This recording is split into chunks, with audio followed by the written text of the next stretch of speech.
Ang manyak ay nagkunwaring teknisyan ng pag-aayos ng telepono at palihim na naglagay ng kamera sa loob ng telepono ng babaeng customer. Pagkatapos, ginamit niya ang password na isinulat ng babae sa repair form para i-unlock ang device. Sunod, ikinonekta niya ito sa kanyang computer at nag-download ng spyware app sa telepono. Sa wakas, kumuha siya ng isa pang telepono mula sa kanyang drawer at kinopya ang lahat ng data mula sa device ng customer.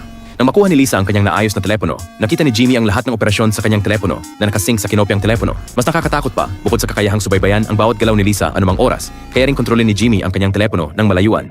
Walang kaalam-alam si Lisa na nalantad na ang lahat ng kanyang privacy. Sa loob ng wala pang kalahating araw, nakuha na ni Jimmy ang password ng bank card ni Lisa, address ng bahay, at mga personal na interes. Bago ito, sinubaybayan niya ang 8 iba pang babae gamit ang parehong paraan, ngunit bawat isa ay brutal na pinatay niya.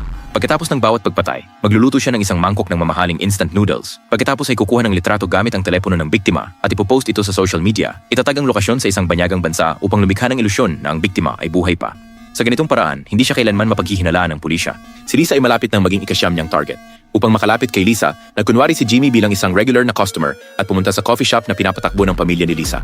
Umorder siya ng paboritong inumin ni Lisa at nagsimula pang maglaro ng paborito niyang Battle Royale na laro. Ng mga pinagsasaluhang interes na ito kasama ang kanyang kaakit-akit na hitsura ay matagumpay na nakakuha ng atensyon ni Lisa. Sa kanilang pag-uusap, natuklasan niya na mayroon din silang halos magkatulad na mga halaga. Ito ang lalong nagpaakit kay Lisa sa kanya.